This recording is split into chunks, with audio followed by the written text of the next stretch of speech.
کہ میرے آقا صلی اللہ تعالیٰ علیہ وسلم جیسی ہستی جو امام الانبیاء ہے، محبوب رب کائنات ہے، جن کی ذات کو حیوان بھی پہچانتے ہیں، انسان بھی پہچانتے ہیں، بیر و بر بھی پہچانتے ہیں، شجر و حجر بھی پہچانتے ہیں، خشکی تری پہچانتی ہے، حتیٰ کہ ہم جو ہے دنیا کائنات میں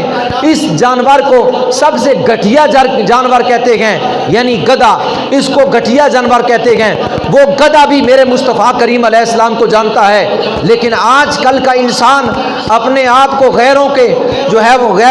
اپنے آپ کو پر جو ہے وہ شیطان ابلیس کا جو ہے وہ بھوت سوار کیے ہوئے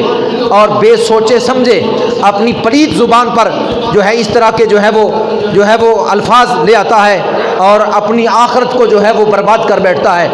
وہ تو کافر ہیں، ہمارا مسلمانوں کا بھی حال یہی ہے، ہم بھی جو ہے وہ دین سے بے حد درجے بے خبر ہیں اور دور ہیں، ہم بھی دین سے دور ہیں اور مصطفیٰ کریم علیہ السلام کے احکام سے دور ہیں، اللہ رب العالمین کے احکام سے دور ہیں۔ تو میں عرض کر رہا تھا میرے آقا کی ذات کو تو کائنات کی ہر شے جانے، اور ایسے بدتمیز اور بے ایمان لوگوں کو تو کوئی جانتا بھی نہیں ہے، اور وہ اٹھ کر جو ہے اس طرح بکواس کرے اور ہماری غیرت، ہمارا ایمان تقاضا نہ کرے، ہمارا ایمان پوچھے نہ، ہمارے ایمان میں جو ہے وہ لرزہ طاری نہ ہو، اور ہماری زبان پر کفر کے خلاف جو ہے وہ جہادیہ کلمہ جو ہے وہ جاری نہ ہو۔ نبی پاک صلی اللہ علیہ وسلم کے غلاموں پروانوں، وہ تو جناب بندہ، میں گدھے کی بات کا عرض کر رہا تھا، جس وقت خیبر فتح ہوا میرے آقا صلی اللہ علیہ وسلم مال غنیمت میں گدھا آیا، حضور علیہ الصلوۃ والسلام نے اس سے پوچھا، اے گدھے تیرا نام کیا ہے؟ آپ کہیں گے کہ کیا گدھا بھی نام بتاتا ہے؟ ہاں، نبی کریم صلی اللہ علیہ وسلم کے غلاموں پروانوں، پوری روح کائنات کی ہر شے، چاہے انسان کی صورت میں ہے، چاہے حیوان کی صورت میں ہے، چاہے جاندار کی صورت میں ہے، چاہے بے جان کی صورت میں ہے، میرے آقا صلی اللہ علیہ وسلم کی امت ہے، اور امت جو ہوتی ہے جس صورت میں بھی ہوتی ہے اپنے آقا کو جانتی اور پہچانتی ہے، اور آقا جس امت کے لیے نبی ہوتے ہیں اپنی امت کی ہر بولی کو جانتے ہیں۔ اس لیے تو سلیمان علیہ السلام پرندوں کی بولیوں سے واقف تھے، جنوں کی بولیوں سے واقف تھے، کائنات کی ہر شے کی بولی سے واقف تھے۔ میرے آقا بھی اسی طرح ہر پرندے درندے کی بولی سے واقف ہیں۔ میرے آقا صلی اللہ تعالیٰ علیہ وسلم نے اس سے پوچھا، اے جو ہے وہ گدھے تیرا نام کیا ہے؟ اس نے کہا میرا نام یزید بن شعب ہے۔ اس نے کہا میرا نام یزید بن شعب ہے، شعب میرے باپ کا نام ہے، یزید میرا اپنا نام ہے۔ آپ نے فرمایا آج کے بعد تیرا نام یافور ہوگا، آج کے بعد تیرا نام یافور ہوگا۔ اس نے عرض کی آقا یا رسول اللہ ٹھیک ہے۔ پھر اس نے عرض کی یا رسول اللہ میں ایک یہودی کی ملک میں تھا، یعنی میرا مالک یہودی تھا، اور جب وہ میرے اوپر سوار ہونے لگتا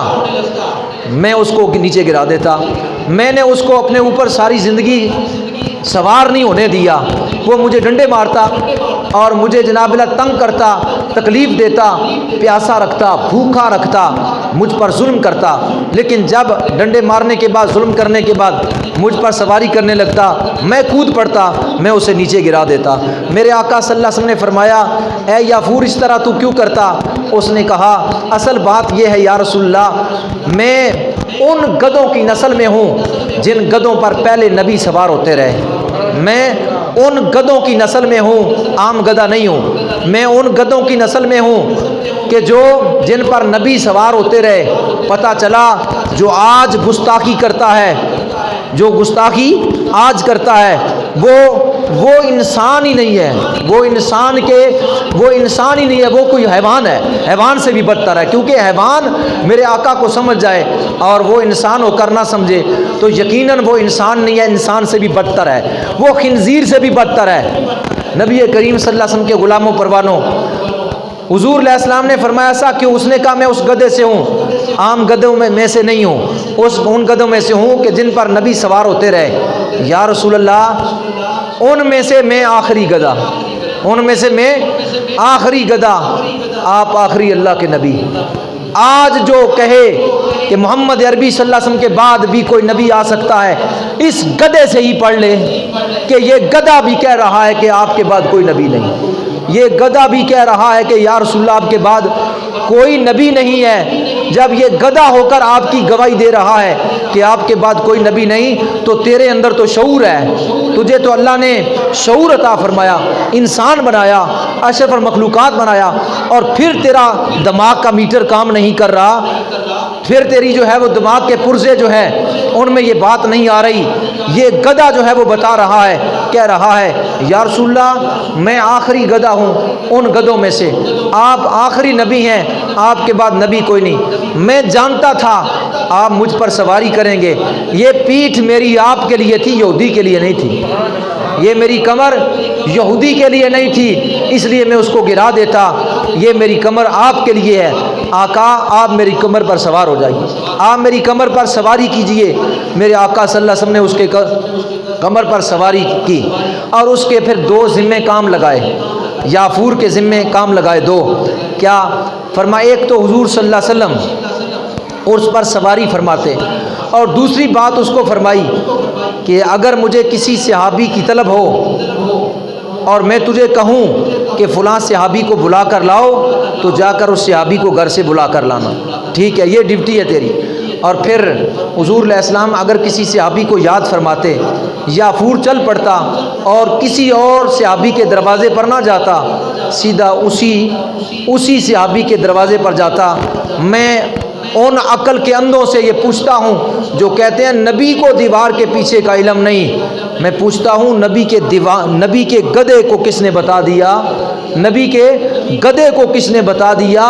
ابو بکر کا گھر یہ ہے، عمر کا گھر یہ ہے، عثمان کا گھر یہ ہے، علی کا گھر یہ ہے، طلحہ و زبیر کا گھر یہ ہے، ابو عبید کا گھر یہ ہے، یہ انس کا گھر یہ ہے، اس کو کس نے بتا دیا تھا؟ پتہ چلا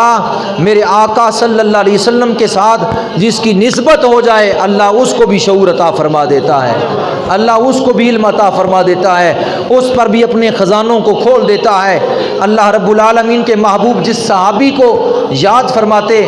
وہ جو ہے یافور اس صحابی کے دروازے پر جاتا، اپنا جا کر چہرہ مارتا اس دروازے پر، اور صحابی باہر نکلتا، پتہ چل جاتا کہ آمنہ کے لال نے یاد کیا ہے۔ پھر صحابی کا ادب دیکھیے، بات ادب کی ہو رہی تھی، پھر کوئی صحابی اس یافور پر سوار نہ ہوتا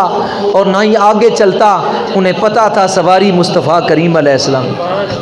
اسے پتہ تھا سواری مصطفیٰ کریم علیہ السلام کی ہے۔ اسی طرح جبریل براق لے کر آئے تھے، وہ بھی براق پر سوار ہو کر نہیں آئے تھے، انہیں بھی پتہ تھا کہ سواری مصطفیٰ کریم علیہ السلام کی ہے، انہیں بھی پتہ تھا۔ تو پتہ چلا ادب سے بات بنے گی، اگر دل میں ادب ہے، بڑوں کا ادب ہے، آقا کریم کا ادب ہے، تمام انبیاء مرسلین کا ادب ہے، تمام صحابہ کرام کا ادب ہے، اولیاء اللہ کا ادب ہے، فقہاء، مجتہدین، صالحین، قرآن کریم جو ہے اسلام کے احکام کا، بزرگوں کا، ماں باپ کا، یعنی یہ ادب ہے تو پھر کامیابی ہے۔ ادب اگر ادب نہیں ہے تو ناکامی ہی ناکامی ہے۔ اس لیے با ادب با نصیب اور بے ادب بے نصیب۔